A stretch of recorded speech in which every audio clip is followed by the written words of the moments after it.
Ya te aviso, para que está ahí en proceso. Ya le puse para grabar, pero todavía no engancha, si no queda cortado.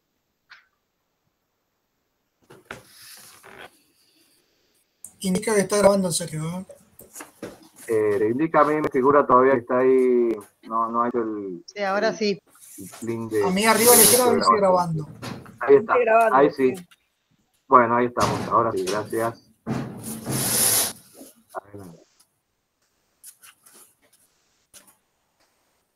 Ahí estamos.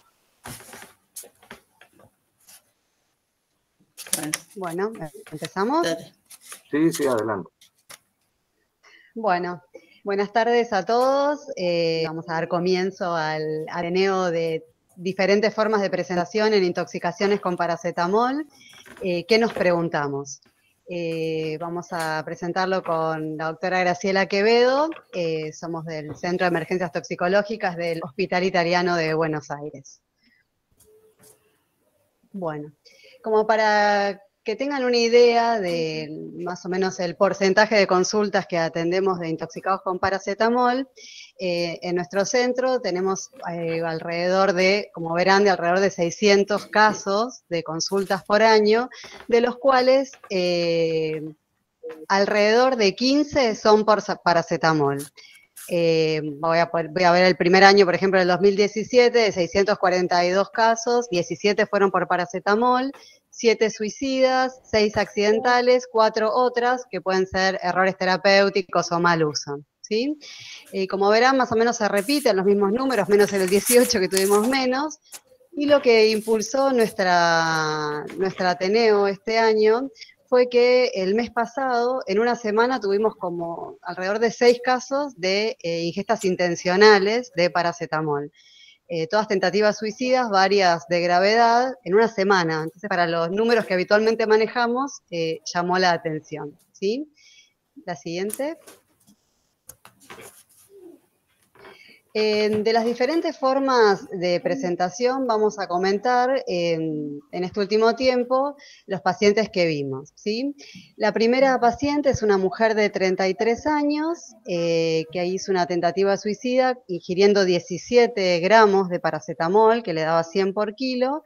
Ingirió aparte aspirina, pero en un rango no tóxico, y llegó con 11 horas de latencia, por lo cual no se pudieron realizar medidas de rescate, y hicimos un dosaje de paracetamol en ese momento, que fue de 82.5 microgramos por mililitro, lo cual a esa altura, que eran más de 12 horas post ingesta, daba riesgo probable de hepatotoxicidad. Llegó con una alteración de las enzimas hepáticas de alrededor de 300, con una hiperamoniemia de 140 y un TP levemente disminuido, y por ese motivo iniciamos el NAC, obviamente iniciamos el NAC y después obtuvimos el resultado del dosaje y tuvo una buena evolución. El segundo caso es una mujer de 22 años con una ingesta de 10 gramos que le daba 153 miligramos por kilo, fue lo único que tomó, ingresó con 3 horas de latencia, así que hicimos las medidas de rescate. Comenzamos el tratamiento con N-acetilcisteína y este dosaje de paracetamol lo obtuvimos más tardíamente, ¿sí? Fue de 118, que era de bajo riesgo de hepatotoxicidad. Vino con enzimas hepáticas normales y cuando obtuvimos este resultado, posteriormente suspendimos la N-acetilcisteína. El tercer caso ingirió 25 gramos, era una chica de 15 años, no fue lo único que tomó, con una latencia de 10 horas, por lo cual no se pudieron realizar medidas de rescate, y cuando llegó ya el dosaje de paracetamol era no dosable, y llegó con una TGO de 6.300, una TGP de 8.648, hiperamoniemia de 367, un TP de 19, y esta paciente incluso vino derivada para valoración pretrasplante hepático. Esta paciente hizo tratamiento con N-acetilcisteína, aunque la hayamos empezado más tarde, y se prolongó la duración más allá de las 72 horas, porque tardó en disminuir, en bajar los niveles de las transaminasas y persistió bastante tiempo con hiperamoniemia, ¿sí? Pero la evolución fue buena. Después la anteúltima paciente es una mujer de 31 años con 12 gramos de paracetamol, solo también, sin coingesta. Llegó 72 horas más tarde, por lo cual el dosaje, no se pudieron hacer medidas de rescate y el dosaje fue menor a 5. Y las transaminasas estaban muy aumentadas también, 8.574 de TGO y más de 5.000 de TGP, con un amonio de 246. Un TP de 14 y iniciamos la N-acetilcisteína, fue también valorada para pretrasplante y tuvo una evolución favorable con 72 horas de tratamiento. Y por último, quisimos comentar otra paciente que tuvimos el año pasado, una mujer de 56 años, que en plena pandemia estaba cursando un COVID leve en su casa, por lo cual estaba tomando paracetamol, y tomó durante 5 días, 4 gramos por día, y consulta por dolor abdominal, vómitos, y cuando le hacen el hepatograma, tenía transaminasas, una TGO de 510 que llegó hasta 785, una TGP también aumentada, con una buena evolución de su enfermedad, de su COVID, y en buen estado general, pero la verdad que lo único que tenía como antecedente era esta ingesta de estas dosis de paracetamol, así que le indicamos la N-acetilcisteína y tuvo una buena evolución con un rápido descenso de las transaminasas. La siguiente. Bueno, entonces, a partir de estos casos, nos hicimos varias preguntas. ¿Por qué hay tantas intoxicaciones por paracetamol? ¿Cuál es la dosis tóxica? ¿De qué depende la hepatotoxicidad? ¿Si evita el daño hepático la administración temprana del antídoto? ¿Y por qué administrar NAC aún después de 48 a 72 horas post-ingesta? Cuando lo empezamos a administrar, ¿hasta cuándo lo hacemos? Y cuándo indicamos hemodiálisis. ¿Por qué hay tantas intoxicaciones con paracetamol? El acetaminofeno, también conocido como paracetamol en Estados Unidos, el acetaminofeno en Estados Unidos o conocido como paracetamol en Europa y en el resto de los países, se introdujo en la práctica clínica en el 55.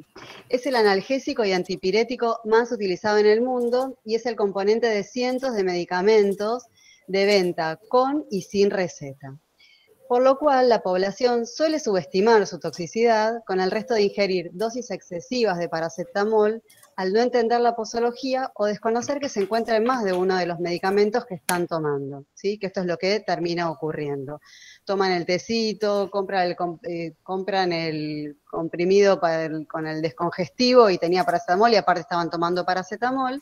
Y lo que queremos agregar de nuestras mujeres con tentativas suicidas recientes es que nos comentaron que encuentran en internet información de cómo lograr suicidarse con paracetamol, que han visto videos, nosotros no los encontramos, pero los cuales dice cuál es la dosis tóxica con la cual pueden morir. Bueno, la siguiente. Bueno, si bien se usa desde el 55, la hepatotoxicidad fue reconocida recién en los 80. Sabemos que la dosis usual en adultos es de 3,25 a 6,50 miligramos cada 4 o 6 horas, o de 1 gramo cada 4 o 6, sin exceder los 4 gramos por día, y que la dosis usual en niños es de 10 a 15 miligramos por kilo cada 4 o 6 horas, con un máximo de hasta 75 miligramos por kilo. Y cuando tenemos toxicidad con paracetamol, podemos tener insuficiencia hepática aguda, necrosis hepática centrolobulillar, necrosis tubular renal, coma hipoglucémico, y sabemos que tanto las dosis supraterapéuticas repetidas, las ingestas accidentales e intencionales pueden provocar esta toxicidad hepática. ¿Cuál es la dosis tóxica? Bueno, encontramos un montón de números, por ejemplo, acá habla de toxicidad poco probable, con dosis únicas menor a 150 miligramos por kilo en niños, o menor de 7,5 a 10 en adultos. Probable, con dosis únicas mayores a 250 por kilo, o mayores a 12 gramos en un periodo de 24 horas, y lo que sí hay consenso es que se considera que todos los pacientes que ingieren dosis mayores a 350 miligramos por kilo van a desarrollar hepatotoxicidad, un cuadro severo, definido como valores mayores a 1000 unidades internacionales por litro de transaminasas, ¿sí? Bueno, en este otro artículo de RUMAC, que no veo bien, es de una clinical toxicology, pero no veo el año desde acá, disculpen, individuos normales serían susceptibles a toxicidad hepática por paracetamol con dosis de alrededor de 15 gramos. ¿Por qué esos 15 gramos? Porque es la dosis calculada en función de la cantidad de glutatión que sería necesario para eliminar el 4% de NAPQI que normalmente se forma, teniendo en cuenta que se observó necrosis hepática en animales cuando hay depleción del 70% de glutatión. Por lo cual, ese 15 gramos sería el suficiente para superar este porcentaje de glutatión. Bueno. También otro número es dosis mayores a 12 gramos, así como las concentraciones plasmáticas por encima del umbral del nomograma de RUMAC se asocian con mayor riesgo de toxicidad. Y el nomograma permite estimar si el paciente desarrollará toxicidad sin tratamiento con NAC y a su vez, por supuesto, permite definir la necesidad de dicho tratamiento. Recordemos que el nomograma nos sirve para ingestas únicas, o sea, agudas, con dosajes realizados entre las 4 y 24 horas, en ese rango. Bueno, acá lo que podemos ver, ¿sí?, es la vía metabólica del paracetamol en el cuerpo y un poco qué factores inciden o pueden modificarlo, ¿sí? Sabemos que un 2% se excreta sin cambios en orina y que la mayoría, o sea, casi el 90%, sufre una conjugación con glucurónido y sulfato a metabolitos no tóxicos que también se excretan en orina.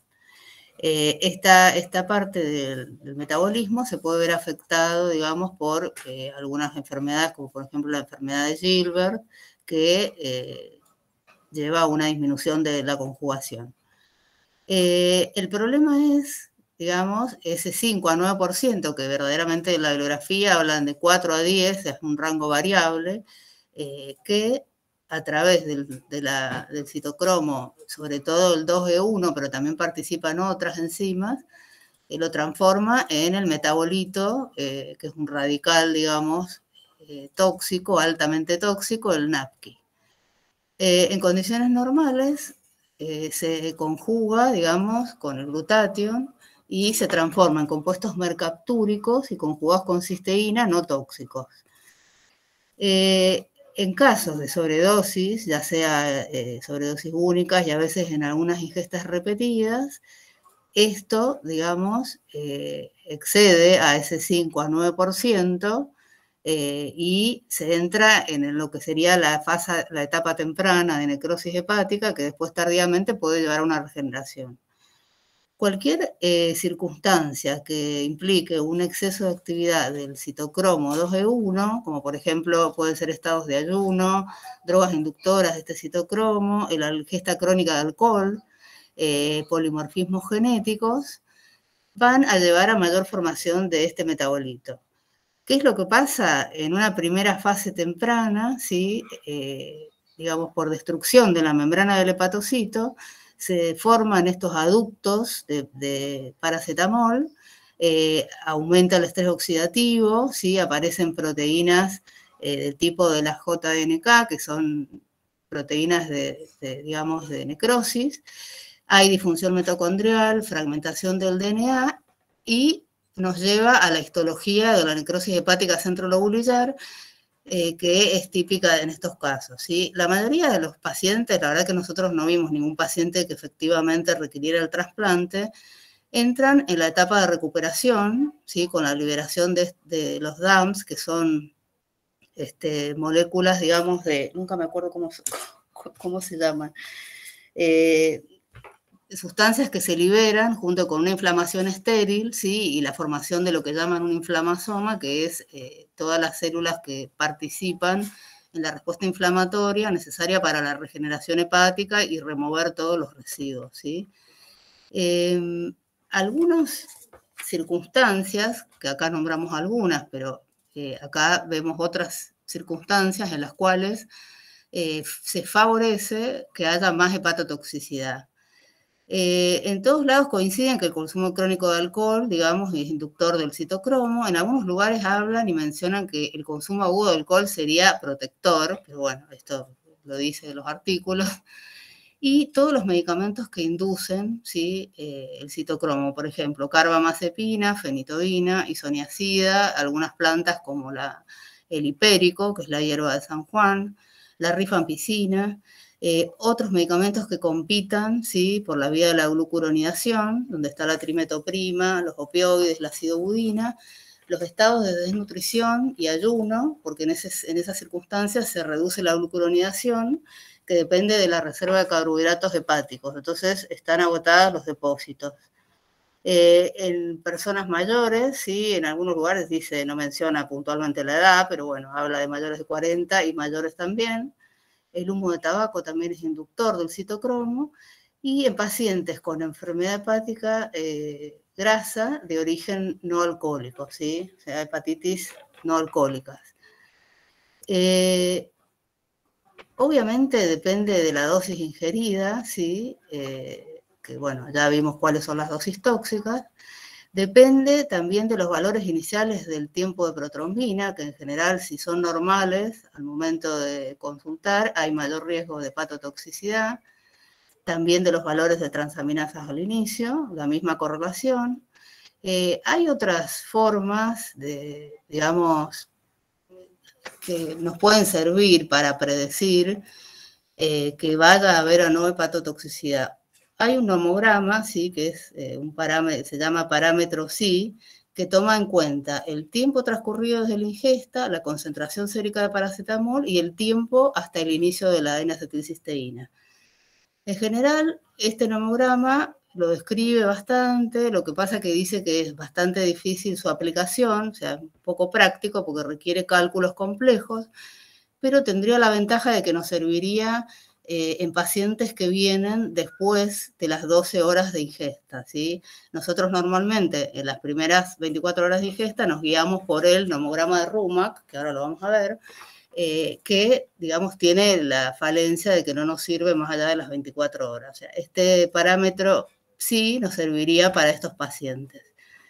Otra forma, otro parámetro que nos puede servir es el producto del paracetamol, del dosaje de paracetamol por los valores de aminotransferasa y nuevos biomarcadores que no están accesibles en nuestro medio, pero que sí están mencionados, son la determinación de los aductos de paracetamol que nombramos en la diapositiva anterior, que se forman, digamos, en el momento de que hay necrosis hepática. Entonces, el que nosotros habitualmente usamos en la cotidianeidad es este nomograma, con la salvedad de que en este caso muchos de los pacientes que comentamos vinieron después de las 24 horas. Acá en el nomograma lo que se correlaciona es la concentración plasmática de paracetamol con el tiempo transcurrido post-ingesta. De acuerdo a donde esté nuestro paciente, vamos a ver que hay más o menos riesgo de hepatotoxicidad. En general, este nomograma en algún momento el valor o el punto de corte estaba establecido en 200 microgramos por mililitro, pero después, digamos, se descendió, se bajó ese valor para tener un margen de seguridad a 150, es decir, 150 microgramos por mililitro a las 4 horas post-ingesta. En el hospital, el método que se usa para la detección, ¿sí?, es la cromatografía líquida con detector de arreglo de fotodiodos, y el rango terapéutico es de 10 a 30 microgramos por mililitro. Lo que tiene de, digamos, en contra este método de detección es que hay que tener presente que en pacientes con bilirrubina aumentada, los valores de paracetamol pueden no ser confiables porque dan falsamente elevados. Perdóname, Grace. Sí. No, que justo esta técnica no tiene esta dificultad, los métodos enzimáticos son los que lo tienen. Claro, una vez tuvimos un paciente que lo hicimos con la otra metodología y como tenía una hiperbilirrubinemia muy importante, nos seguía dando paracetamol positivo como 7 días después. Y encima el paciente ni siquiera estaba intoxicado con paracetamol, sino que tenía una enfermedad, ¿cómo se llama? Sí, Una enfermedad metabólica. Y entonces Sí. no tenía nada que ver. Entonces, la ventaja que tiene este método es que evita esta falsa reacción o esta interferencia con la bilirrubina. Perdón. Ya ves, no, era al revés entonces, como les decía. Bueno, les decía que otra de las formas de orientarnos es hacer el producto paracetamol por aminotransferasa y en general menciona que los pacientes que reciben el antídoto dentro de las 8 horas post-ingesta y tienen un producto menor a 10.000, tienen baja probabilidad de desarrollar hepatotoxicidad, ¿sí? Igual, y los que tienen un producto menor a 1.500 son pacientes en los cuales uno podría llegar a usar un régimen abreviado de acetilcisteína. Entre 10.000 y 1.500 identifica distintos, digamos, características de pacientes, que bueno, es bastante complicado por ahí de analizar uno por uno, pero bueno, nos pareció como algo, la verdad que no es algo que nosotros utilicemos, este producto, nos pareció algo novedoso. Y por último, bueno, el parámetro que les había mencionado de relacionar, digamos, los valores del tiempo transcurrido desde la ingesta, la concentración sérica de paracetamol y el tiempo de inicio de la N-acetilcisteína, ¿sí? Que también genera un gráfico que, bueno, es de difícil aplicación, así que en realidad no lo vamos a mencionar acá. Y esto que sería interesante poder hacerlo, pero no se puede, que es la detección de estos aductos de paracetamol, que tienen la característica de que la vida media plasmática es casi de 42 horas, ¿sí? Entonces, si nosotros pudiéramos medirlos, tendríamos un dato más confiable porque la vida media del paracetamol es mucho más corta. Sería útil en pacientes como algunos de los que tuvimos nosotros, predictores de hepatotoxicidad en momentos tardíos, ¿sí? Mayores a 12, 24 horas. En el caso de nuestros pacientes sabíamos concretamente que habían tomado paracetamol, pero bueno, de hecho tenían valores negativos algunos. Esto en algunos lugares se determina por HPLC, pero bueno, no es algo que tengamos disponible en nosotros, en nuestro medio. Después nos hacíamos la pregunta, ¿sí? O sea, casi todos los que estamos acá, que indicamos N-acetilcisteína, nos enteramos de que tomó paracetamol y se lo indicamos, ¿sí? Entonces, efectivamente, la pregunta sería, ¿evitamos el daño dándole tempranamente el paracetamol? Y la respuesta yo creo que es que sí, ¿sí? O sea, en realidad nosotros estamos dándole la N-acetilcisteína, que es precursora de glutatión, que en estos casos está indicada, y se lo damos a los pacientes que ya tienen hepatotoxicidad y a los pacientes que tienen alto riesgo de desarrollarla. Lo que efectivamente ocurre es que el utilizarlo antes de que empiece a aparecer el daño permite aportar suficiente cisteína como para llenar los depósitos y mantenerlos, y digamos que no se genere tanto NAPQI. Además, el aportar cisteína contribuye a que aumente la vía hepática de conjugación con sulfato y haya menos paracetamol disponible para transformarse en NAPQI. Entonces, la respuesta sería que sí, creemos nosotros que evitaría el daño hepático la administración temprana de paracetamol, además por otros mecanismos que están descritos, como que mejora el tono microvascular, aumenta, o sea, contribuye al clearance o a eliminar los radicales libres que se forman, y altera o interfiere la producción de citoquinas.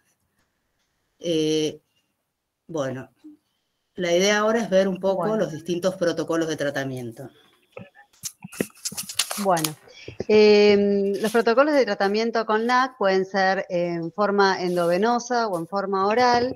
Lo que disponemos en nuestro país es oral. Los protocolos en forma endovenosa, encontramos que hay algunos protocolos que son de 20 horas y de 20 horas simplificados. La diferencia que tiene el de 20 horas y el de 20 horas simplificado es que, como verán, el primero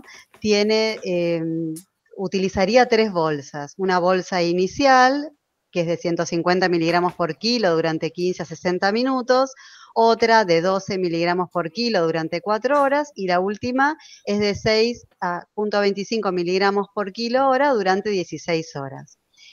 El efecto adverso, uno de los efectos adversos importantes de la N-acetilcisteína es la anafilaxia. Y en realidad que haya más cantidad de bolsas en el tratamiento aumenta este riesgo. Entonces, el segundo régimen, que es el de 20 horas simplificado, como verán, tiene 2 infusiones nada más, y eso disminuiría el riesgo de la anafilaxia.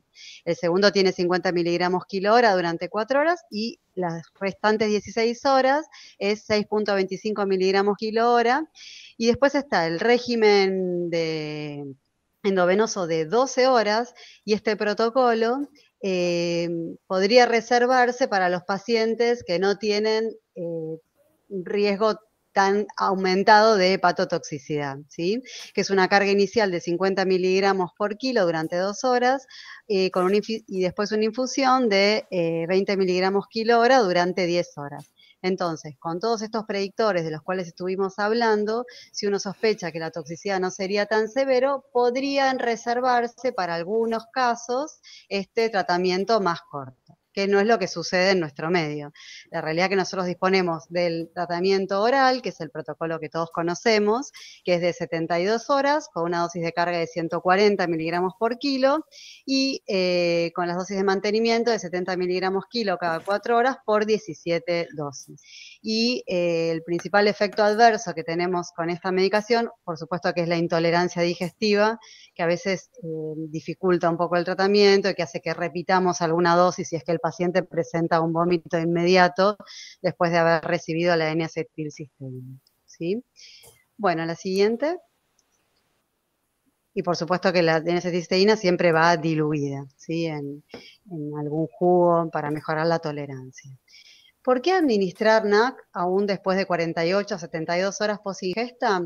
Porque en los pacientes con injuria hepática ya establecida, que es lo que en realidad queremos evitar cuando lo administramos tempranamente, el NAC, además de detoxificar al NAPQI, aumentaría también la producción de óxido nítrico, mejorando así la perfusión y la entrega de oxígeno a los tejidos, contribuyendo a la eliminación de especies reactivas de oxígeno y nitrógeno, recuperando la producción de energía mitocondrial. También se observaron beneficios en pacientes con encefalopatía temprana de falla hepática no causada por paracetamol. O sea, no sería exclusivo para el paracetamol, sino que otras patologías podrían beneficiarse con su uso. ¿Sí? La siguiente. Bueno.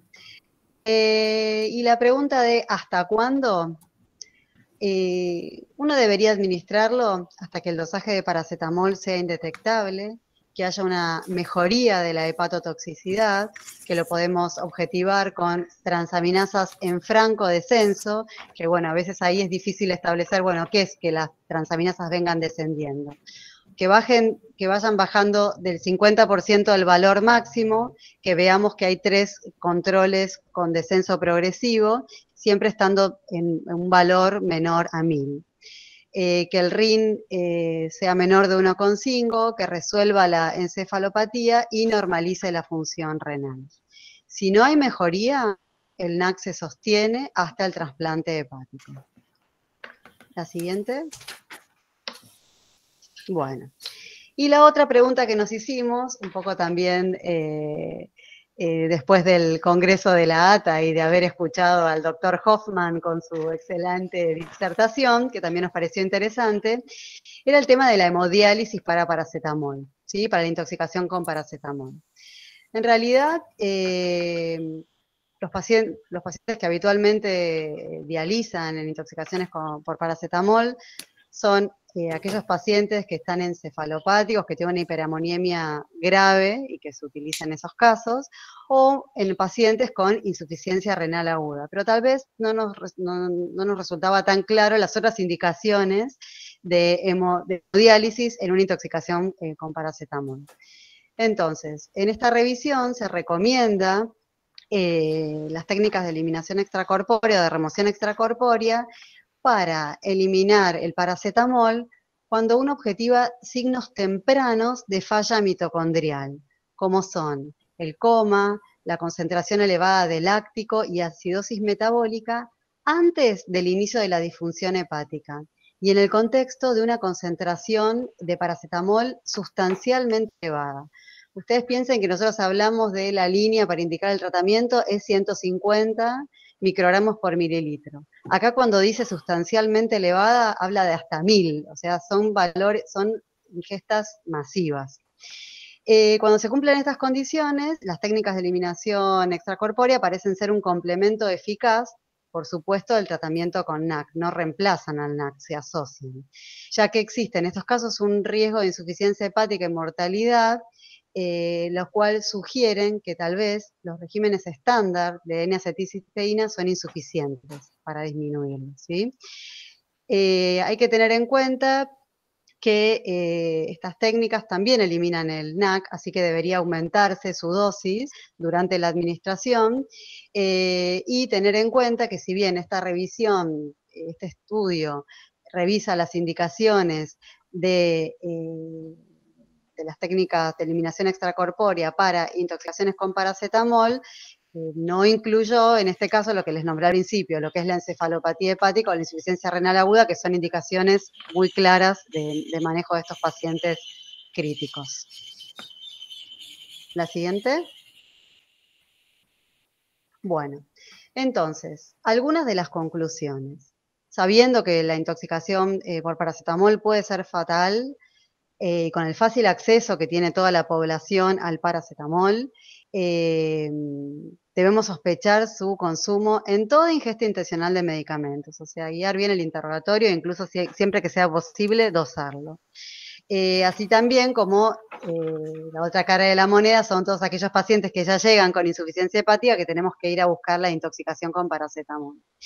Y dada la gravedad de la enfermedad, de estas intoxicaciones severas, los potenciales beneficios y mínima toxicidad de la N-acetilcisteína, la terapia debería ser iniciada en forma inmediata en pacientes con falla hepática inducida por paracetamol, así como para pacientes con alto riesgo de desarrollarla.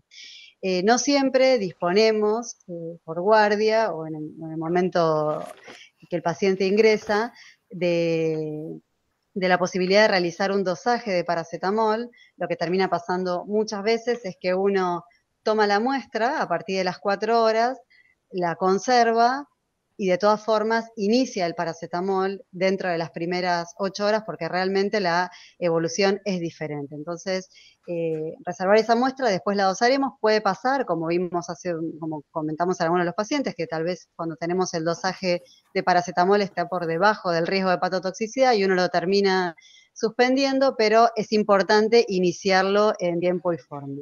Y una de las cosas que también leímos cuando hablábamos de los protocolos endovenosos y los protocolos por vía oral, que en realidad la N-acetilcisteína no es cara, o sea, tenemos que tenerla bien disponible porque no es un antídoto que sea difícil de conseguir ni caro. Entonces, es importante administrarlo y por eso es el que tenemos disponible en un montón de lugares.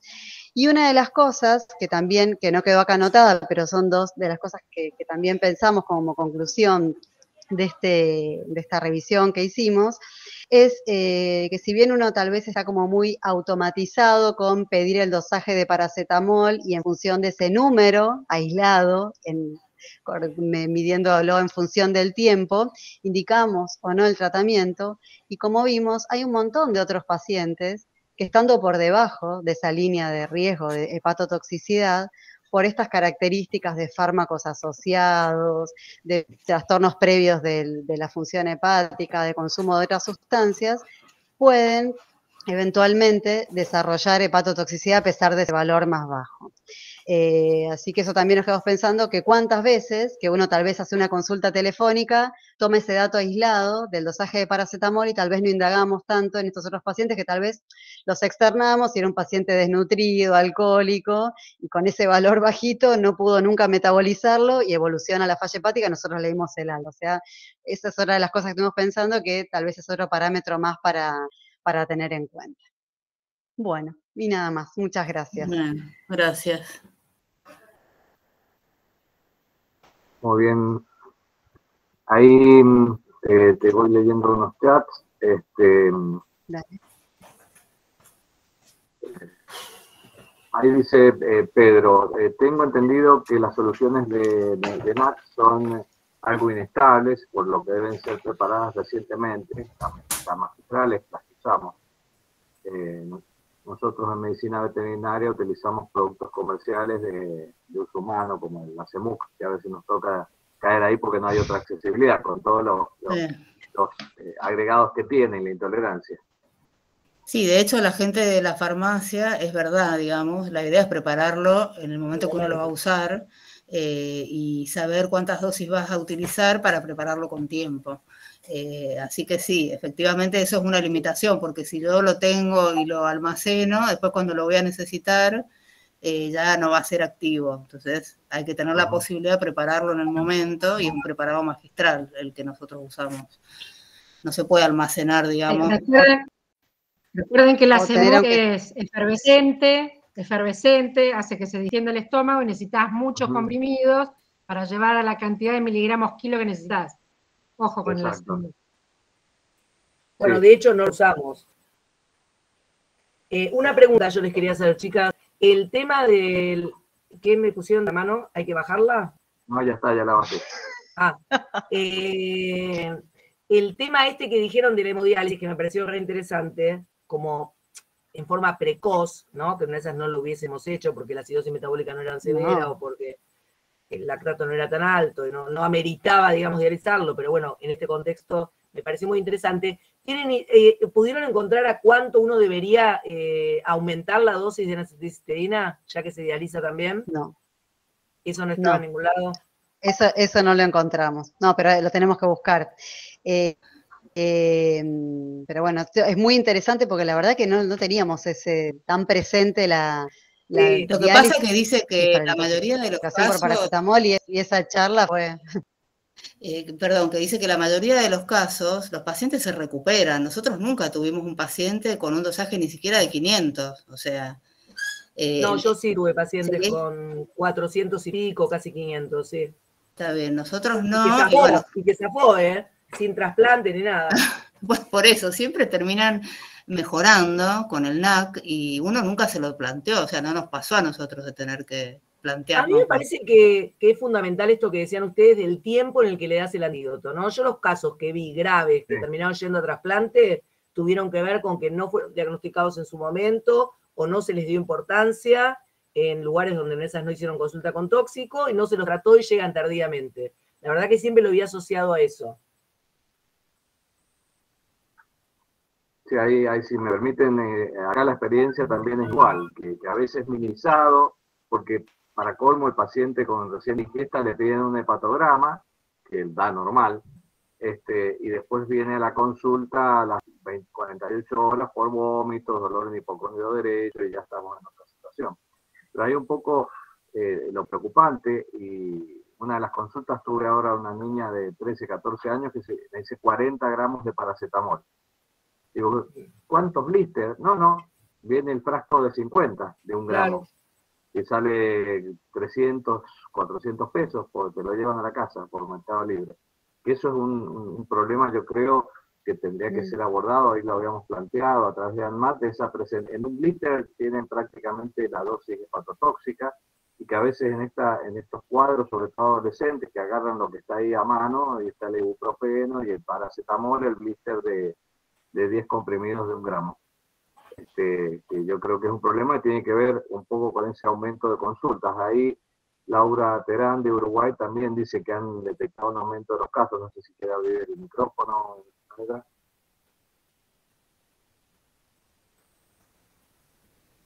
Para compartir la experiencia ahí de Uruguay. Mariana Remes levantó la mano. Exacto. Por ahí no tiene micrófono. Bueno. Ahí leo el chat de Laura, dice, también hemos detectado un aumento de casos con dosis elevadas de paracetamol hasta 5 gramos, y la N-acetilcisteína con la que contamos oral, nosotros debemos hacer dosajes de 1000. Habían aportado que el Proflux no es efervescente, que es una opción por ahí que puede servir, que es de cazar, había visto. Bueno, muy bien. lo estuve chequeando y bueno, son alternativas. A veces a nosotros nos pasa que no logramos que nos hagan la preparación magistral en las farmacias y hay que recurrir a distintas estrategias para darle una solución al paciente, ¿no? Me Ay, parece que Mariana. en todos los centros aumentó la consulta con paracetamol. Sí. Nosotros también tuvimos un montón. No sé en el hospital, porque no estoy tan en contacto con la guardia, pero afuera tuvimos un montón de pacientes con paracetamol. Sí, un La poco pandemia en el último año fue como catastrófica con eso. Y en adolescentes. Y lo que pasa es que hay mucho más Adolescentes, 14 presentaciones con años. paracetamol. Sí, exacto. Que agarran esto, o sea, no está esta tentativa más estructurada, sino que agarran lo que está en el cajón a mano y con la amplia de la difusión y venta de estos AINES están presentes con el grave riesgo de que estén en las presentaciones de 1 gramo. Por suerte del ibuprofeno se restringieron las presentaciones de 600 y 800 que van con receta, estando nada más que la de 400, pero acá con el paracetamol tal vez habría que hacer algo similar. Sí. Mariana, que habías levantado la mano. Sí, eso, totalmente de acuerdo. Yo creo que el aumento de que nosotros veamos estas intoxicaciones tiene que ver con esta dosificación de 1 gramo, que ahora con una tableta de 1 gramo ya tienen toxicidad alta, que son 10 gramos, que antes eran 5. Digamos, la cantidad de comprimidos son los mismos, eso de tomarse el blister entero es un acto bastante frecuente. También vemos mucho adolescente. Ahora mismo, esta semana pasada, tuvimos una reintoxicación de una chiquita de 14 años que había estado en lista de trasplante el año pasado. Nos hacen la consulta desde el Hospital del Cruce porque ya estaba en lista de trasplante. Cuando hacemos el interrogatorio aparece el paracetamol. Iniciamos ya con encefalopatía y todo, 5.000 de tranzas y demás. Iniciamos la ANAC y a las 48 horas salió de lista, que fue una evolución fantástica.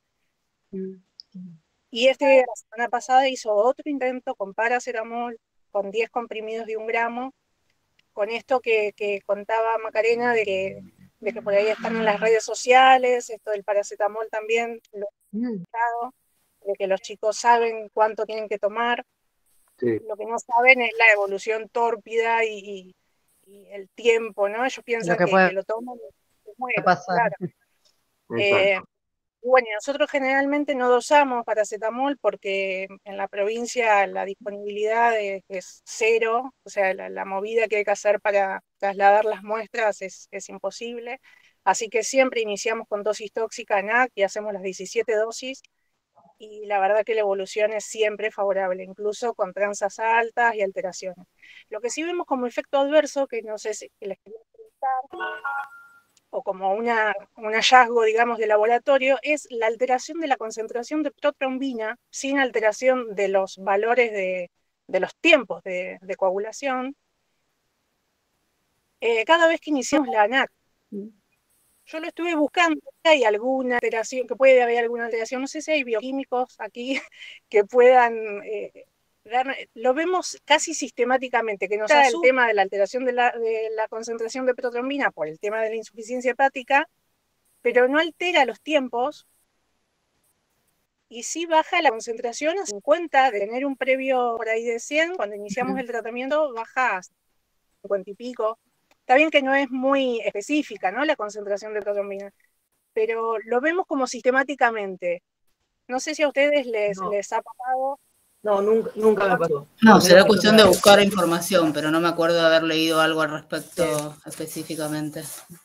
No, y en los pacientes nos llamó la atención. Decís, la coagulación, los tiempos normales, pero la concentración de protrombina baja.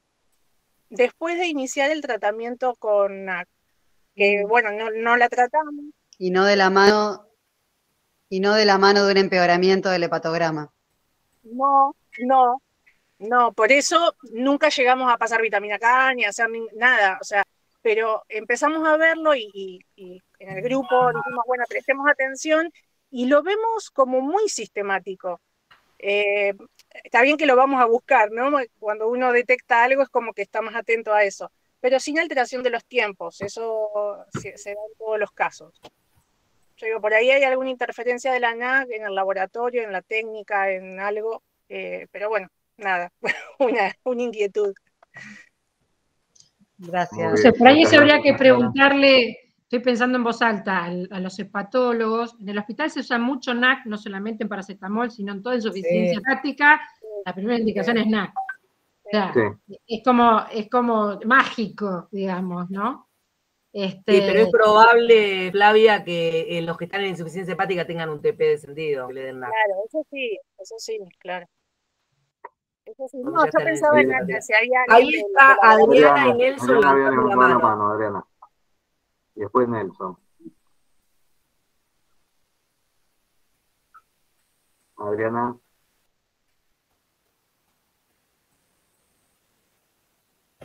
Bueno, Nelson. Sí. Espera. Bueno. No sabía si podía yo autorizarme, disculpen. Sí, adelante. Con respecto a la presentación de un gramo, incluso yo he visto, digamos, y a mí me llama la atención, si bien ahora ya no estoy en la práctica médica,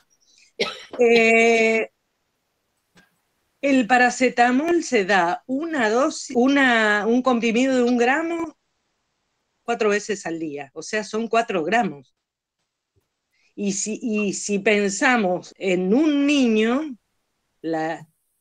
digamos, esta presentación de 1 gramo es terrible. Yo sé que con Elda habíamos hablado hace un tiempo que se estaba tratando, pero hace mucho se está tratando, ¿no? Se ve que no estamos consiguiendo nada. De hecho, es reaccesible. Subió porque el otro día pregunté, porque yo suelo tomar, y está 700 y pico de pesos el frasco, pero no es caro, digamos, para lo que es la inflación de ahora. El de 50 comprimidos. Exacto. Que es terrible, y un poco el tema de las redes también, que es cierto, que circula eso también. Ahí he tenido ya consultas que está circulando el tema de tomar el frasco de... Tal vez como ATA se podría hacer algo, ¿no? Lo habíamos charlado para ver qué hacerlo, y bueno, ponerlo y hacer desde ATA a ANMAT para ver cómo lo puede, como lo se hizo con el ibuprofeno, dejar una presentación. Lo mismo ha sucedido con las presentaciones pediátricas, que era de 60 miligramos, y después han ido apareciendo la de 80 y la de 160. Bien, eso nada más. Nelson. Hola, ¿sí? ¿Se escucha? Sí. Sí, ¿qué tal? Yo había preguntado lo del Toflux. No sé si alguien ha usado Toflux o la otra marca para intoxicaciones con paracetamol, porque a mí una vez me llamaron desde un hospital del interior, en el Hospital Fernández, y me dijeron que tenían un intoxicado con paracetamol y que no tenían N-acetilcisteína, si podían usar alguna de estas presentaciones de uso habitual de la farmacia, ¿no? A lo cual yo contesté que no lo recomendaba porque en realidad no lo usábamos nosotros. Pero después me puse a investigar, y el Toflux tiene, bueno, N-acetilcisteína y tiene saborizantes y sorbitol como excipiente. Eso informa la ANMAT, digamos, en su ficha técnica.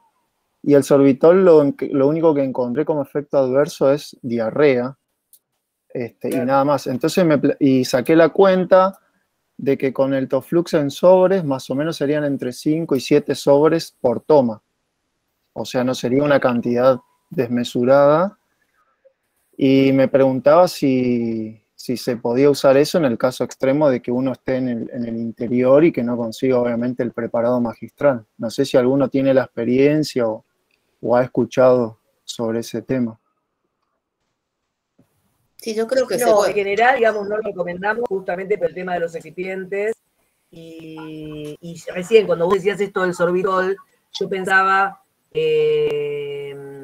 digamos, cuánto va a absorber si tiene aumentado el tránsito. No vamos a saber cuánto absorbe de la N-acetilcisteína que le estamos dando, si está con diarrea. No sé si me ocurría ahora, ¿no? ¿Cómo nos aseguramos que realmente absorbe esa cantidad? No sé qué, Horacio levantó la mano ahora. No, quería agregar lo que cuenta Nelson. En el interior pasa mucho, muy seguido, como están contando todos. Entonces es muy difícil a veces tener la N-acetilcisteína racémica para después armar las presentaciones. Pero pasa otra vez lo del ácido ascórbico, que si bien no tiene lo efervescente, vos para llegar a las dosis de carga y de mantenimiento, corres el riesgo también de que ese ácido le pueda generar algo de acidosis porque tenés que darle mucha cantidad. Pero ante que no haya nada, yo creo que sí, que hay que... De hecho, nosotros lo tenemos también por las dudas, para cuando no tenemos la N-acetilcisteína pura.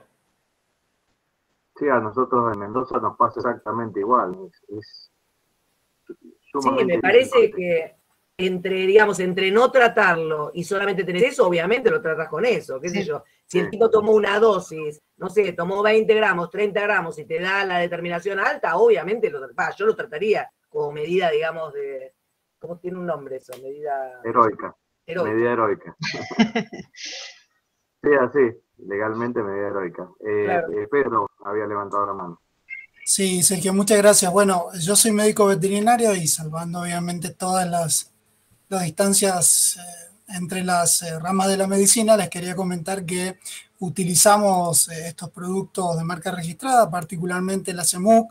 Cuando se lo prepara se trata de desgasificar, considerando lo que habían dicho las profesionales, y lo mezclamos con algún jugo, ¿no es cierto?, de estos deshidratados en agua, e inclusive también cuando no está disponible la vía oral en algunas especies como los felinos, utilizamos una sonda nasogástrica y da muy buenos resultados. No se imaginan la cantidad de paracetamol que le da los propietarios a sus mascotas, ¿no es cierto? Bueno, un humilde aporte desde otra rama de la medicina. Buenísimo, muchas gracias. No, que está buenísimo, pero, a ver, recordemos, vos estás como tratando con neonatos nuestros. Un gato por ahí pesa 3 kilos y no le tenés que dar tanta cantidad de pastillas. Entonces, claro, sí es más viable. Exacto, muchas gracias. Tenemos pacientes de 70, 80 kilos, esa es la diferencia. O sea, según la cantidad de kilos de la persona. Creo que a un gato estaría buenísimo, un perro chiquito que no pese más de 30 kilos, pero cuando uno está con kilos de 70, ese es el tema. Pero me parece buenísimo que con felinos que pesan, creo que no más de 3, 4 kilos, el acceso es buenísimo. Muchas gracias, muy amable.